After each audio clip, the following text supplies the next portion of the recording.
नमस्कार बच्चों, आशा है आप लोग आनंद पूर्वक होंगे और परिश्रम से पढ़ते हुए आगे बढ़ रहे होंगे।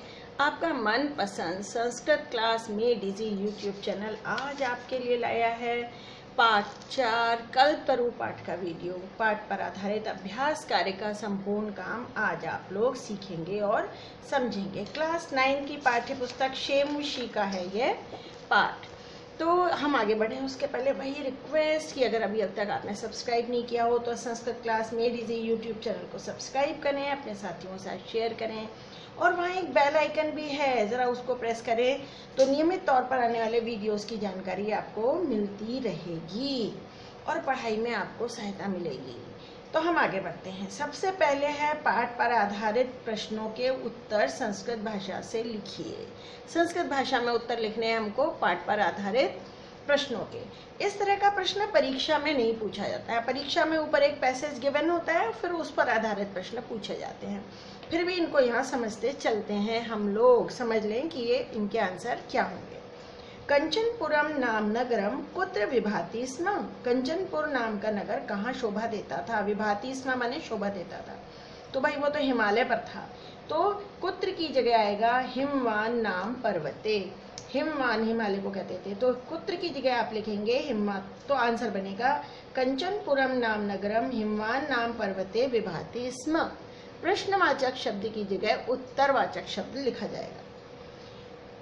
फिर ये जो अगला क्वेश्चन है, जीमूत केतु किम विचारे जीमूत वाहनम यौवराज्य अभिषिक्तवान। जीमूत केतु राजा का नाम था, उसने क्या विचार करके अपने पुत्र जीमूत वाहन को युवराज के पद पर उसका अभिषेक किया? इसका उत्तर बहुत लंबा है भाई। ये पूरा आंसर है कि जी उसने तस्य गुणई प्रसन्ना, उसके गुणों से प्रसन्न होकर और अपने मंत्रियों से प्रेरित होकर उस राजा ने यौवन प्राप्त करने पर उसको युवराज के पद पर उसका अभिषेक किया। ये इतना लंबा आंसर यहाँ गिवन है, देख लीजिएगा आप लोग। फिर अगला, कल्पतरु वैशिष्ट्यम आकर्ण्य, कल्पतरु की विशेषता के बारे में सुनकर जीमूत वाहन ने क्या सोचा, वो भी यहाँ लिखा है। जीमूत वाहन ने सोचा, अहो बत ईश्वरम अमर पादपम प्राप्यपि पूर्वै पुरुषै अस्माकं तादृशं फलं किमपि न आसादितं किन्तु केवलं कैश्चिदेव कृपणैः कश्चिदपि अर्थार्थितः तत् अहम अस्मात् मनोरथम अभीष्टं साधयामि इति।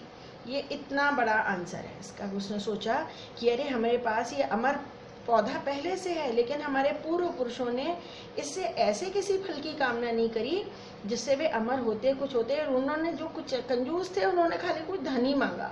मैं तो इससे अपनी इच्छा की पूर्ति करूंगा, कुछ ऐसा मांगूंगा जिससे मानव मात्र का कल्याण होता हो। तो ये दोनों प्रश्नों के उत्तर बहुत लंबे हैं और पैसेज में से देख के ही लिखे जाएंगे।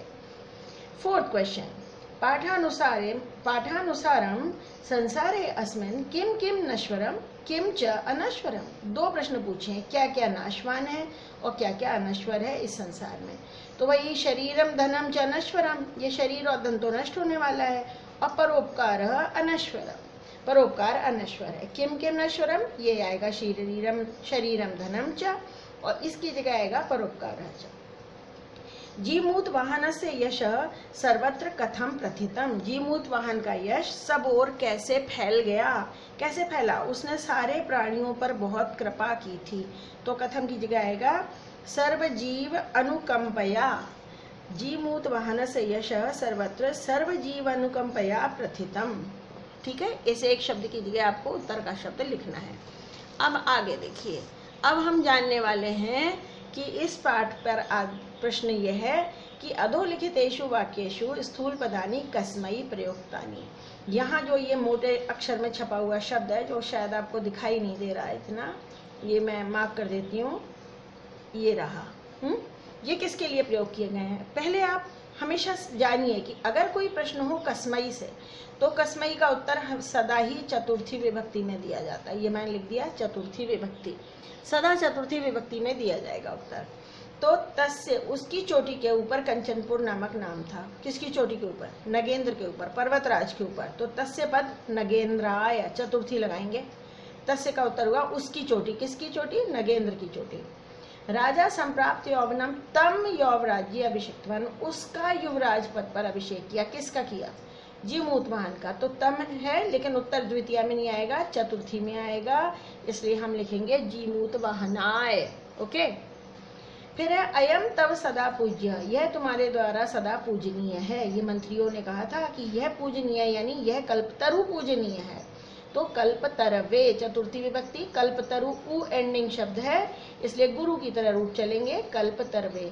साधु साधुम साधुना साधवे चतुर्थी में होता है साधवे।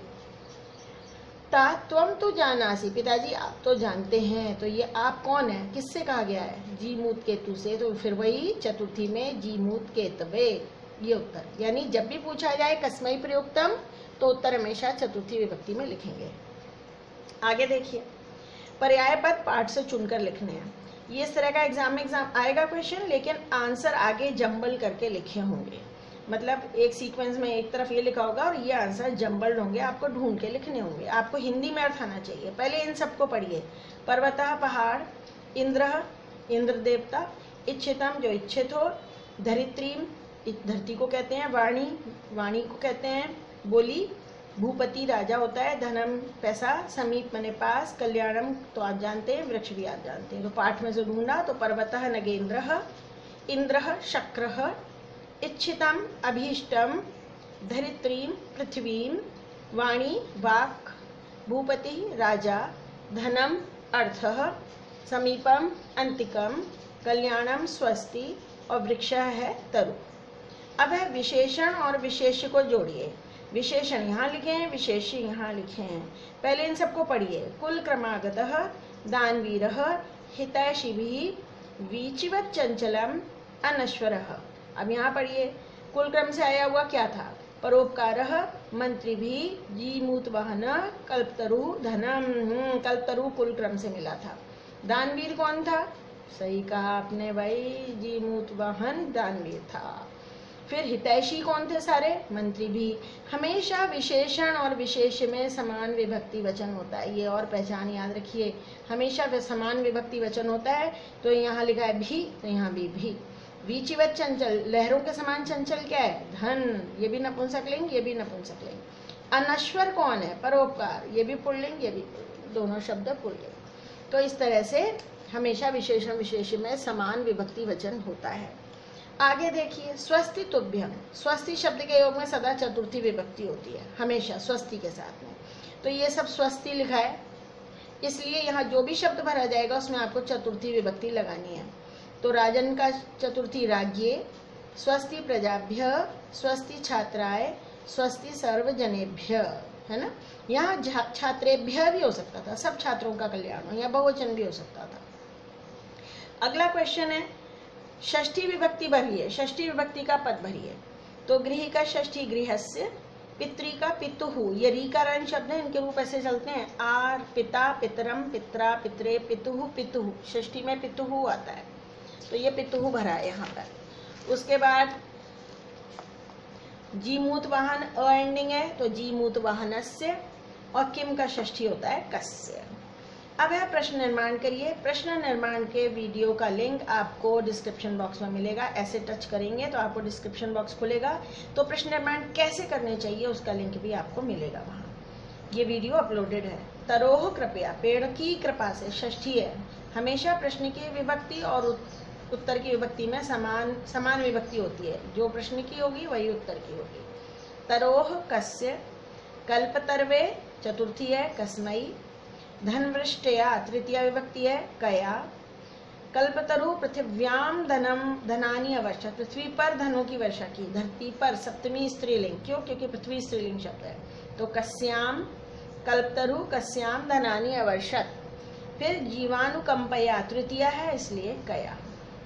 अब है समास विग्रह करिए। 9th क्लास में समास विग्रह कोर्स में नहीं है, फिर भी इन्होंने एक एक्सरसाइज यहाँ दी हुई है, तो समझ लीजिए भाई कि अगर अलग अलग दो पद हैं तो उनको जोड़ना है, और अगर जुड़ा हुआ है तो उनको अलग अलग करना है हिंदी अनुवाद के हिसाब से। अभी इतना ही समझ लो।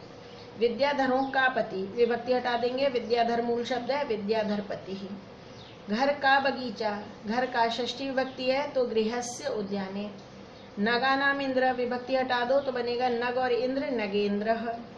पर और उपकार, दूसरों का उपकार, षष्ठी विभक्ति है, यहाँ पे षष्ठी लगेगी इसलिए परेशान उपकारः, क्योंकि हिंदी में हम कहते हैं दूसरों का।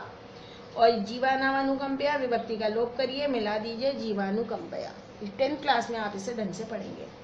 अब आया मतुप प्रत्यय, ये भी 10th के ही कोर्स में। मतुप का मान मति मत और वान वति वत शेष रहता है। हिम प्लस मतुप हिमवान और श्री प्लस मतुप श्रीमान। अगर यहाँ अ आ रहा है तो वान जुड़ेगा और ई उ आ रहा है तो मान जुड़ेगा। संस्कृत बहुत लॉजिकल लैंग्वेज है भाई, लॉजिक है यहाँ पे। अ एंडिंग है तो वान, शक्ति ई है शक्तिमान, धन में अ है धनवान, बुद्धि ई है तो यहाँ क्या बनेगा, हाँ बुद्धिमान, और धैर्य में अ है तो यहाँ क्या बनेगा, यस धैर्यवान, और गुण में भी अ है तो क्या बनेगा, गुणवान। बिल्कुल सही जवाब दिए आप लोगों ने, एकदम सही जवाब। तो भाई ये हमने इस पाठ का अभ्यास कार्य पूरा किया। अगर आपको समझ में आया है वो तो इतना तो बनता है कि संस्कृत क्लास में डीजी यूट्यूब चैनल को सब्सक्राइब करें, शेयर करें, लाइक करें, अपने कमेंट्स मुझे भेजें और मेरे अन्य वीडियो भी देखिए जिनकी जानकारी आपको यहाँ दी गई है।